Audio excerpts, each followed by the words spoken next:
7 o'clock na dito sa UK, pero grabe pa rin ang ating sunlight. Ay, wala pa, 9 o'clock pa ito. Sinuot ko ito. Hoy, pustol. Ayun, food. Dude, they kiss your legs. Yeah? No. Hiya. Thank you. Bye. Inantok na ako talaga, guys. Which one? Fox, spoon, plate. Okay. Ayan, bigay ito na Ayin, no? Para na akong pungkol dito, hindi na ako marunong magkuha ng plate. Oh, I think I have found myself a cheerleader. She is always right there when I need her. I think... Spoon. Ala, may bata dito. Naglilinis siya. Jenny. Jenny's cleaning, Daddy. Look.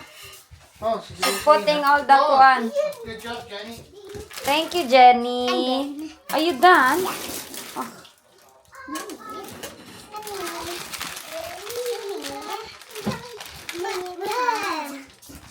Mommy, I think it was. Gusto nila yung gatas, oy. Lalanon lang, hindi nila ipatimpla. Do the song again. Oh, I think I have found myself a cheerleader. Cheerleader? You know the whole song. Is it? It says made in Germany. Oh, it's made in Germany. Tara na, ipatulog na natin yung mga bata kahit meron pang sunlight. It gives me the window. Yeah, sleep. What? I'm closing the window. I don't, Okay, you close the window, I nak. don't want to go tog. Close na ang window. I don't want to go tog. Why? Because I don't like sleeping. You don't want to go tulog? Yeah. Careful.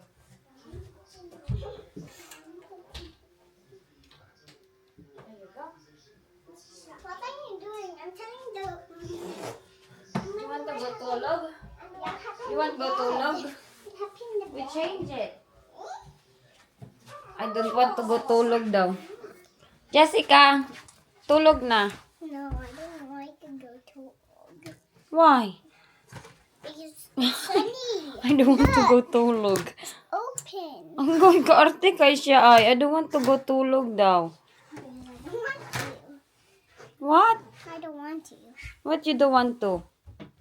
Because I don't want to go sleep. Look at the back. It's broke. It's already broke na. Why is it already broke? Arte kay siya. I don't want to go tulog. Because I don't like to go tog. Na, I don't want to go tulog daw. Ikaw na talaga ang I don't like to go tulog. Inday na gid ang I Why don't you like to go copying tulog. me? We go tulog. Oy, mommy want to go tulog. Mommy like to go tulog. Jenny, You need me. do you like to go tulog? You need me. Do you think Kita I'm niyo yung getting- kalat dito Do eh. you like Ang feel dami. like sitting is all I found is a cheerleader.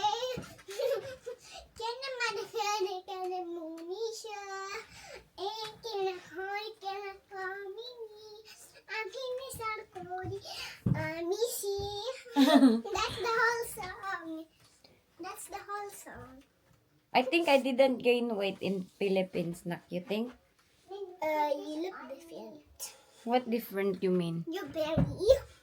My belly? What happened to my belly? It's like pushed back in. Ah, It's like a baby inside. baby inside. Alright. Isa lang na yun. Ito pa oh, umambak-ambak pa oh.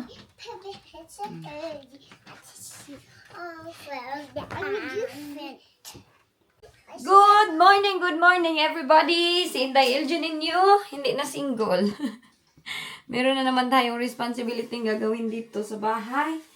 Maagang-maaga kami today. Si Jessica maaga siyang umiyak dahil sa kadahilanan na ano pala siya, na aksidente pala siya habang nandun ako sa Pilipinas pero hindi pinaalam ng aking asawa sa akin.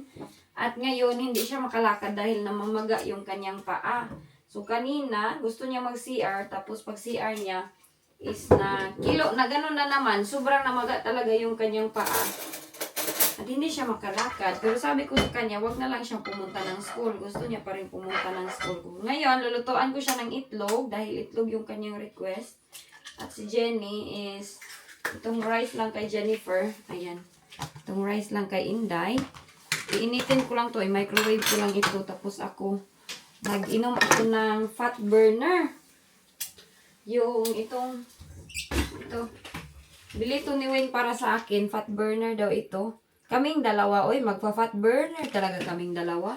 So, itry natin yan. Nag-jacket pala ako dito sa loob kay medyo nalalamigan pa talaga ako. Lalo na galing tayo sa Pilipinas. Iba talaga yung climate natin sa Pilipinas at dito. So, nag-a-adjust pa din yung aking sarili. Dahil sa nakasanayan ko na sunlight sa Pilipinas, enjoy na enjoy ako doon sa sunlight. Nakita nyo naman kung gaano ako kasaya doon. Pagdating ko dito, sabi ni Wayne sa akin, I hope hindi daw ako ma-depress. Pero we have another plan. Kung ma-depress ako, meron kaming planong dalawa. So, hindi ako dapat mag-worry kung ma-depress ako kasi meron kaming backup plan at pinag-usapan na namin. Pero hindi pa namin masasabi sa inyo. Maybe hopefully soon, masasabi namin sa inyo kung matutuloy yung aming plano. Initin ko lang ito. At, ayan, yung aming bahay, sobrang kalat. Pagdating ko dito, nung, ano ba yun, nadating ako. Hindi na ako pinano ni Wayne. Pagdating ko, hindi niya ako pinagawa-gawa ng kung ano-ano. Diba nasabi ko sa inyo, yung naabutan ko namin na bahay is sobrang magulo. Pero hindi niya ako pinagawa-gawa. Pumunta ako sa taas. Pagdating ko doon sa taas, hindi na ako nag-vlog. Pagod na pagod talaga ako after my long journey, 24 hours. Kasi umalis ako sa Pilipinas Friday. Pagdating ko dito is Saturday afternoon na. Mga 7 o'clock na nga kami dumating dito sa bahay. So, hindi niya na ako pinagawa-gawa ng kung ano-ano. Sabi niya, mag-rest ka doon, magtulog ka. Pero before ako nagtulog, pumunta ako sa kanyang kwarto. Pagpunta ko sa kanyang kwarto, is binangon niya ako sa bed. Sabi niya, you cannot just sleep like that. Pinatligo niya ako. Sabi niya, you sleep. Maligo ka muna para makarelax yung brain mo. Pero alam niyo, hindi ganun ka masyadong worst yung aking jet lag. Di kagaya sa Pilipinas na di ako makatulog, di ako makarelax. Dito, ang jet lag ko, nung pinaligo niya ako, parang nawala. So, siguro, yun siguro yung secret na maligo na lang talaga. I-force yung sarili na maligo. So, ayun na yung ganap namin sa araw na iyon. Maaga akong natulog, pinatulog niya ako. So, kahapon naman, maaga din ako natulog, mga 7 o'clock at nagising ako 11 o'clock. So sabi ko mag-i-edit sana ako pero hindi na ako naka-edit kay pinorse ko talaga yung aking sarili na matulog. So tumabi ako sa kanya mga 12 o'clock. Natulog na din siya kasi trabaho, balik niya na trabaho. Ito, binili niya ito kahapon. Hindi niya ako pinaluto ever since na dumating ako dahil ipapares niya lang daw ako. So, ganon kaswerte yung Inday. And sabi niyo sa akin, I hope hindi ka na mabuang Inday. Abangan kung mabubuang pa rin yung Inday dito sa UK. Yun yung ating abangan. Kasi I know for my fact. Alam ko kung ano yung aking ugali. So, let's just say good morning Inday. Nandito yung ating Inday, oh. Good morning Jenny. How's your morning? You will eat the rice? Yeah? Okay, gagawin ko to siya ng rice. Ang kanyang ate is itlog lang yung kakainin. Mag-ano na din ako noong kanilang aray ko, baka mahulog naman kayo dyan. Ito saan ba to? Ayan, ito yung kanilang fruits na kakainin. Baliktarin ko lang ito. Hindi sana namin talaga ipapaaral si Jessica pero ayaw niyang umabsent. Ganyan din talaga yung kanyang ugali. Ayaw mag-absent.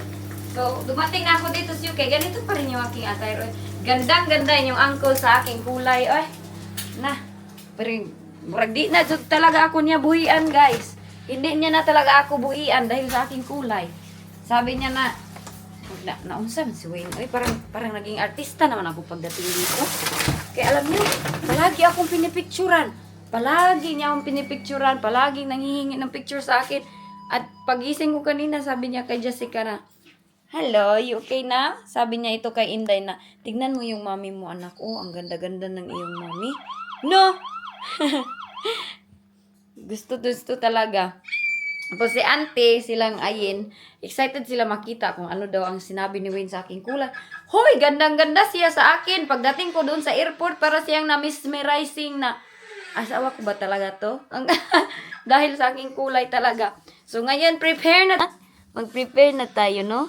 Ito yung aming kalo na napambili. Medyo makalat talaga yung aming bahay dahil sa pag-a-adjust ko pa. Nag-a-adjust pa din talaga ako. And I hope hindi ako mahirapan mag-adjust dahil alam nyo, pagdating ko dito, sa totoo lang, nalungkot ako.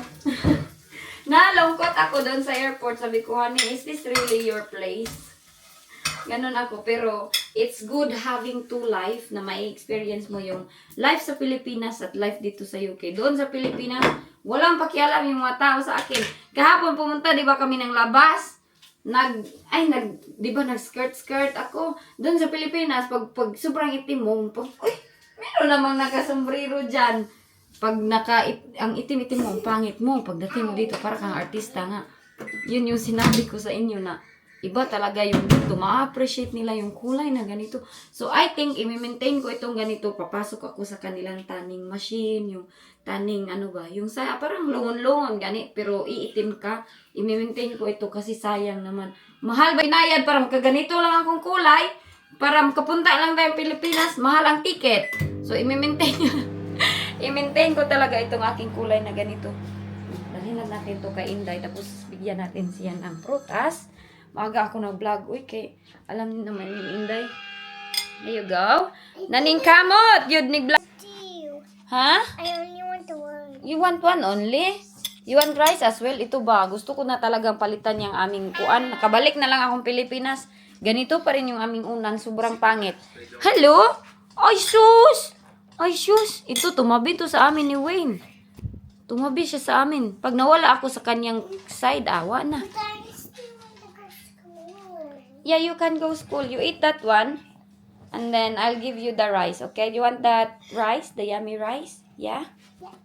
And dyan ito. Okay. The rice we buy yesterday. Ito, naiwan na namin to kagabi. Hindi na talaga ako pinaligpit ni Wayne.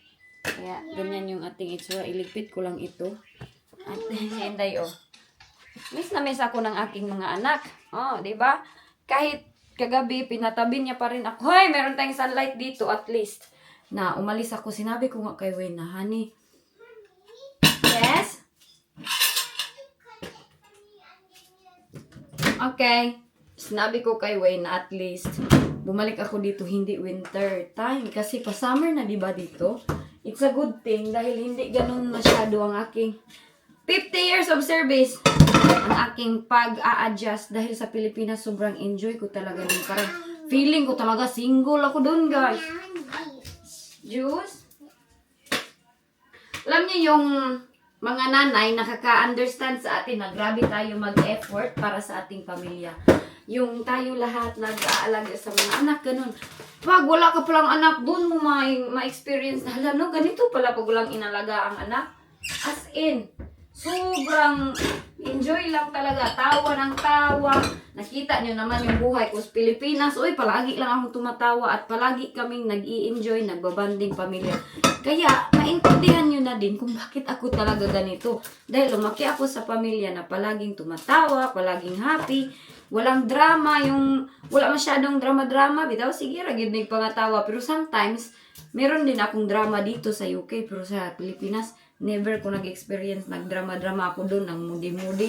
Wala talaga, palagi lang kaming happy. Tapos yung aking uncle at auntie, doon sa Pilipinas, hindi kasi sila ma-demand, hinahayaan ka lang talaga. Yung amin kasing place sa Bukidnon, kung saan ako lumaki, wala silang demand, walang control, wala talaga. Hinahayaan ka kung ano yung gagawin mo. Tutulong ka ba maghugas ng plato? Tutulong ka ba magluto? Wala silang masay sa'yo. Hindi sila Hay! Ito lang ang never talaga ako nakarinig ng reklamo galing sa aking auntie at uncle. Wala. Kahit maghugas ako ng plato, sabihan pa ako na, huwag ka na maghugas dyan. Dapat mag-enjoy ka lang dito dahil buhay Pilipinas, matagal ka dun sa labas, ganun sila sa akin. So, sobrang nakakasaya talaga sila the way how they take care of me. Take care of me. Tapos yung mga uncle ko doon at auntie, hindi sila nag-e-expect na ako yung magbabayad sa lahat ng expenses. Hindi sila ganyan talaga. They never expected me to pay anything. Kaya sobrang ako blessed. Pero nagbibigay ako off-cam. Lahat ng mga nakakita nyo na wala doon sa aking vlog, Off-cam na po yun lahat. Yung mga questions ninyo. Bakit hindi ko binigyan yung iba ng pasalubong? Bakit yan ito, ganyan yan? Bakit yan yan? Off-cam na po yun lahat. Hindi lahat pinapakita ko sa camera. Yung pagbigay ko lahat. Sometimes, meron kayong nakikita, meron akong isisali. Pero yung pagbigay ko ng mga pasalubong, wala. Hindi ko na sinali lahat-lahat kung sino yung binigyan ko ng chocolate. Ang dami ko kayang dalang chocolate. Hindi ko na sinali lahat na dapat talaga i-vlog ko pa ito na pagbigyan ng chocolate. Hindi na. God knows what's inside my heart. Pero kung hindi nyo nakita yun sa vlog, I hope na maintindihan nyo, hindi din lahat na sa vlog ko. Hindi lahat na pinapakita ko lahat dahil ang ugali ko ay I'm happy to give without showing everyone. Yung nakita nyo na sinusurprise ko yung mga kapatid ko, yung mga ganun, nasa vlog yun. At yung mga taong tumulong sa akin na binalikan ko, I think na vlog ko din iyon, pero hindi ko na ma-remember sa kadami-dami ng aking ganap sa Pilipinas. Yes na? So mag-prepare muna ako, ha? Ha? Ay, okay? Ay, si Inday pala, wala pang kuan. Si Jenny, wala pa pala siyang pagkain. Alam niyo, pagdating ko dito, ang dami ko din naisip. Uy, iyak ba yan ng iyak yung aking family doon sa Philippines? Ako din, iyak ako ng iyak. Na-compare nyo, di ba? Na-compare nyo na pag alis ko, umiyak lang ako nung nagbabay ako sa aking mga anak. Dahil komportable ako na aalagaan sila ng aking mister, ganun. Hindi ako mag-worry na iiyak sila dahil hindi naman sila umiyak sa airport. Pero nung pag-alis ko sa Pilipinas, ay, grabe akong iyak yun. As in, kahit dito ngayon, naalala ko, ha? This baby on me. What? Oh no, your feet is bleeding. Lulutuan ka ni Mommy later, ha, ng food. Nagbalik yung eczema na. Yes, you will wear socks as well, okay? Because my feet is so bleeding. Yeah, okay. You wear socks as well, yeah? Kakain na kami kay... Ayaw ko talaga sanang ipaano si Jessica. Kahapon, busy kami kahapon. Kinaghanap, di ba kami ng medyas niya? Hindi kami nakahanap ng medyas na pang-eskwela niya. So next, iwan ko kung kailan kami mag-alis ni Wayne. Pero pagdating ko as in, sobrang swerte ko kang Wayne. Alam niyo, ang dami kong natutunan nung pinauwi niya ako.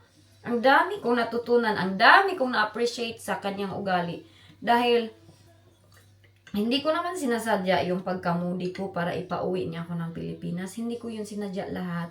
Lahat ay experience ko. Wala akong fake dito sa aking channel. Lahat talaga ng experience ko is natural na ako talaga yun. So kung hindi ako tanggap ng iba, iwan ko, nasa kanila na talaga yun. Kasi hindi naman talaga ako nandito para magustuhan ako ng lahat.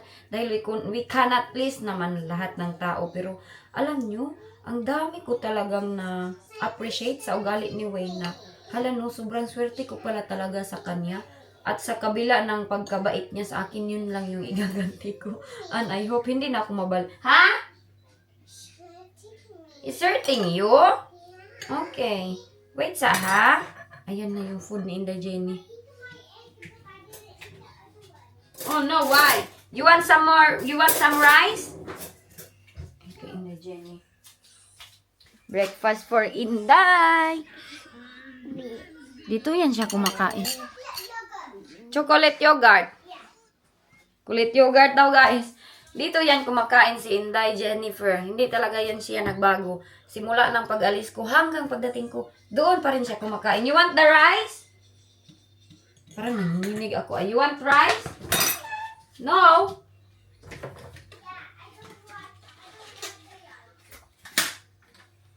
So next time, maghanap ako ng tanning machine para magiging maitim pa naman ako. Dahil maganda yung aking kulay. You know what? You know what? Mas gusto ko itong ganito na kulay kaysa sa yung puti ko. Na-appreciate ko na gano'n pala tayo kaganda Pilipina na ganito yung ating kulay. Pero sa Philippines kasi, yung ating mentality mas maganda sila pag puti. Hala, uy, ang aking mata, uy, ang dami pa palang. Pagpasensyaan nyo dahil hindi pa talaga ako naghilamos. Pagising ko, wala. Wala hilamos. Uy, natural. Natural yan. Natural. Walang hilamos. Sige, okay. Mag-prepare na kami nitong bata na ito.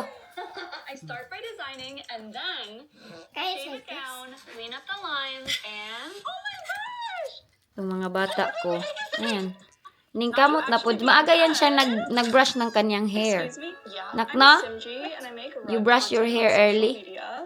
Mm. That's nice. Can I make you a rug? A rug. Yung isa doon, kumakain din yun siya. Actually, oh, sorry. Ito, oh.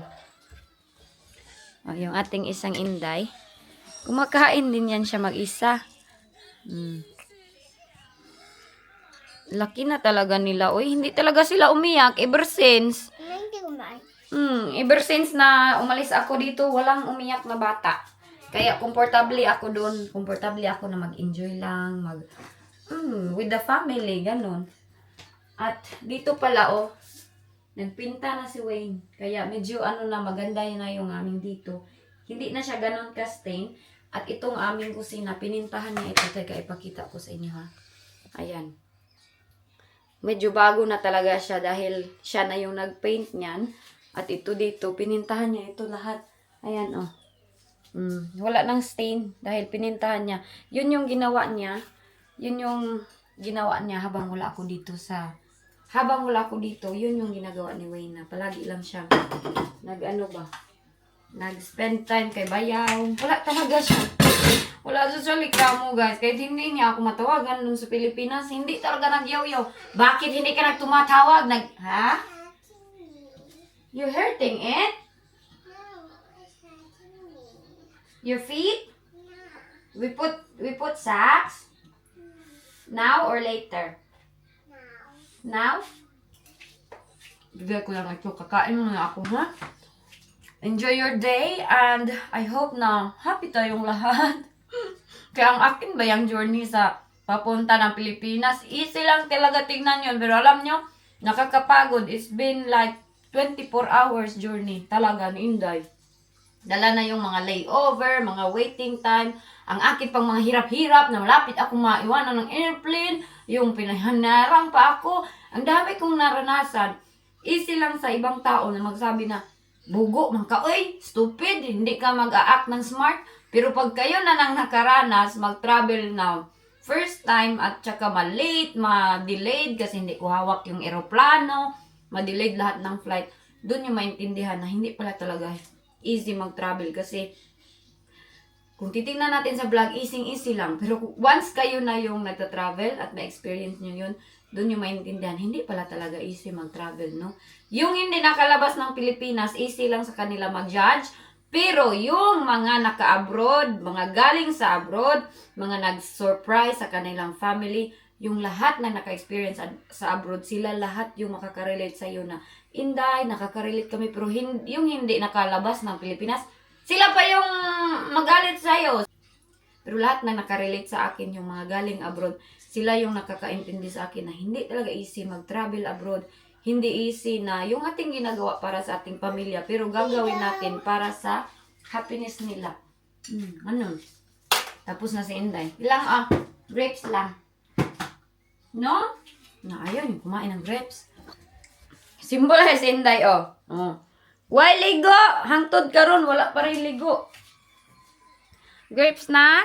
Kumakain si Inday. Yummers! Tignan nyo ang eczema. Grabe yung pagbalik ng kanyang eczema. You don't want? Do you want grapes? You don't want grapes? Anak ko. Ayaw nila ng grapes. Si Kaden, bitaw, nung nandun ako, binilhan ko si Kaden ng grapes. Sobrang happy ng bata. Pagdating ko doon, marami nga akong mga ganap na off-cam na hindi talaga na video. Pagdating ko doon, di ba binigyan si Kaden ng regalo nila Jessica. So binigyan siya. Ayaw niyang hawak, ayaw niyang bitawan yung thumb truck. Doon ako naiyak na hala, uy, kawawa naman itong bata nito. Grabe siya mag-appreciate in a small little tiny things. So nung nagkuha na ako ng pera kasi yung money is pinapadala ni Wayne through Western. Yung dala ko na money na hindi na pa-exchange, nasa wallet ko lang. At hindi ko na talaga yun na pa-exchange. So, pagdating doon, sabi ko kay Ayen, Yen, anong gusto mo? Hindi ko kasi basta-basta masama yung aking sister dahil nga, hindi na siya single, meron na siyang baby. Alam nyo naman natin na hindi easy na merong anak na maglakad-lakad tayo kung saan-saan. Yes, anak. Oh, we will charge it, ha? So, doon, sabi ko, anong gusto ni Kaden? Ti! Ganun siya, kumakain daw siya ng grapes, ng oranges. Pagdating ko, kumain sila ng grapes. Parang, Ang saya-saya talaga ng aking heart. Sabi ko, hala no, grabe sila mag-appreciate sa small little things. Dito, makikita niyo mga bata. Itatapon pa yung mga grapes kay ayaw. Pag maasim, ayaw. Tapos sabi nila, te, ang mahal-mahal naman kilo nito. Sabi ko, ha, mahal ba yan? 230 kilo per kilogram na grapes. Doon dito sa amin, mas mahal siguro kay hindi pa nga ito nagkilo. Kung doon ako na-shock dahil pag nag-convert ako, parang feeling ko, mas talaga, mas mahal manirahan dito kaysa sa Pilipinas. Yun yung na-compare ko. Diba, tuwang-tuwa ako, nag-grocery ako, 1,000 lang yung nabayaran ko. Sabi ko sa akin, auntie, 1,000 lang yung nabayaran ko. Sabi niya, nilalang lang yung 1,000 para sa amin, malaki na yan. Lalo na yung bumili ako ng balot. Shock na shock sila dahil 20 pieces yung binili kong balot, 500 yung nabayaran ko. Sabi ko, sa UK, teka lang. Uy, why the kuan is, what is hurting na? My foot. Your feet. Yeah. Wait sa.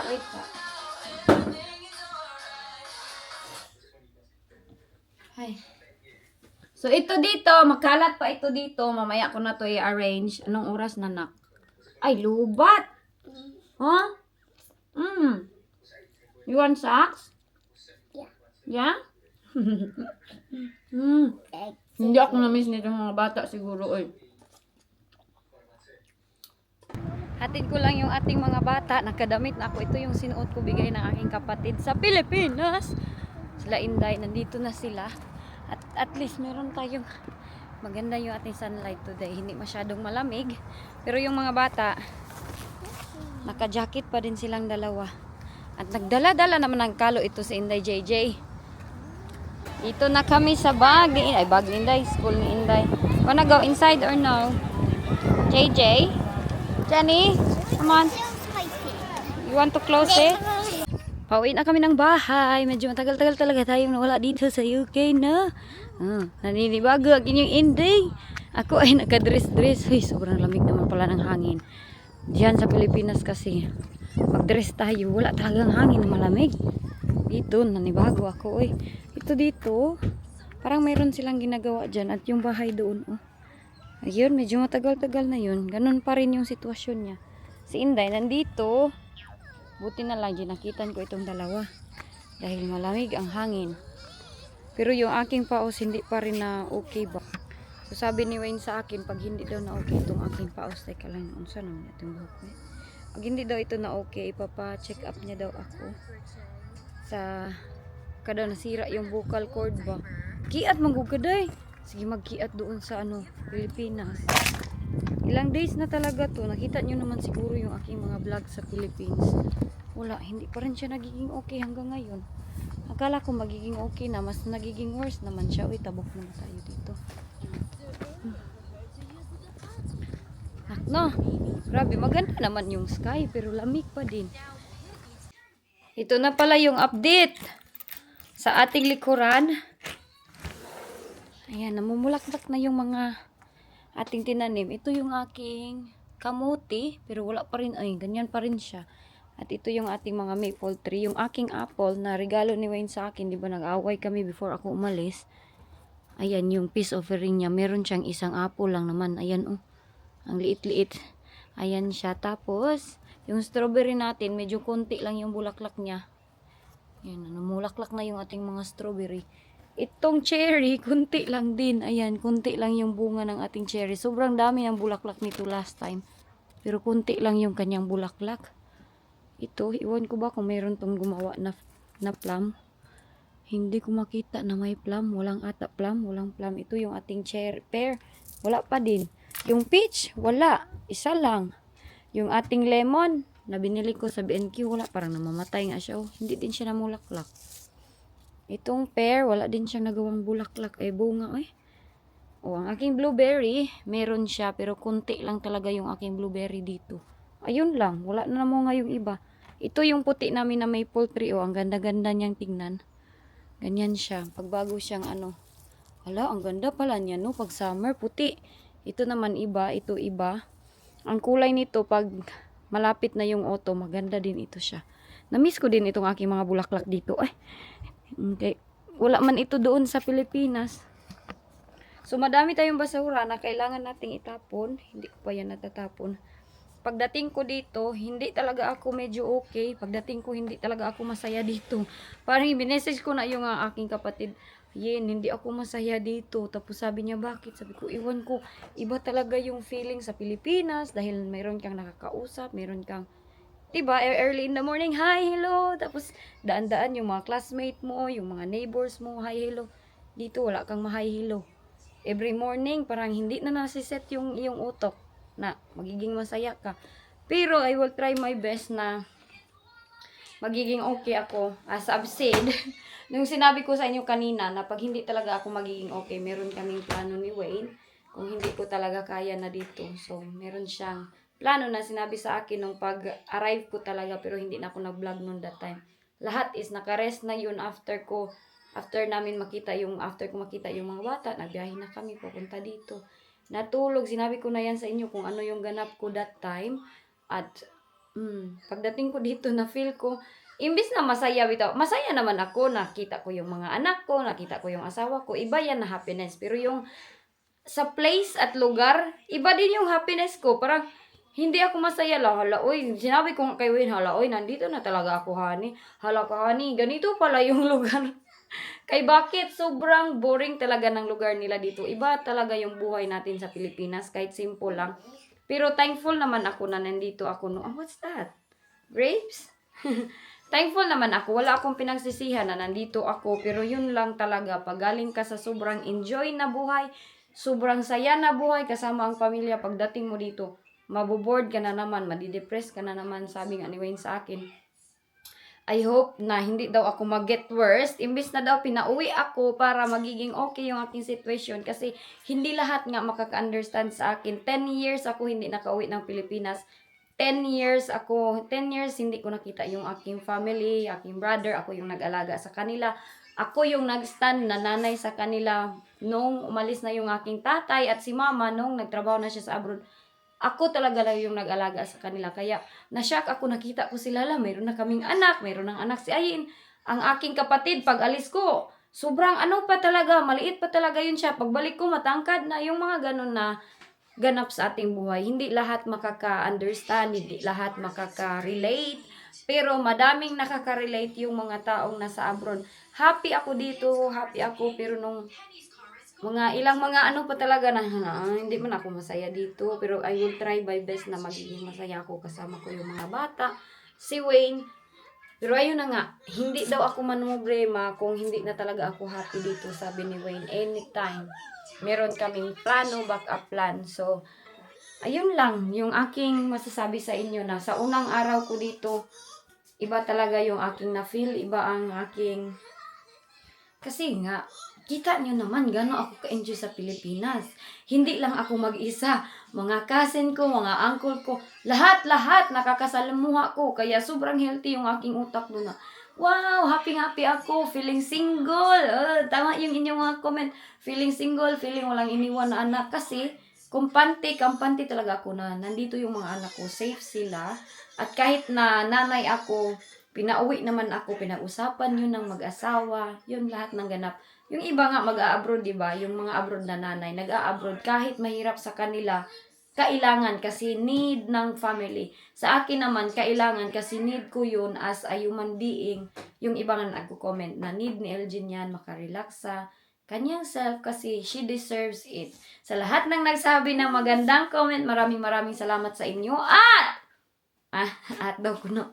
Si Inday, maglinis muna ako ng bahay at mag-rest muna din ako. Kaya medyo jet lag pa din ang inyong Inday Elgin ilang days na ito. Pero hindi naman ganun ka-worse. Pero yung sa Pilipinas, mas worse kaya nagaganon-ganon talaga ako everyday. Yung mga parang nasa airplane ako ba ganon. Pero ngayon, medyo okay lang talaga ako. Mag-amping kayo!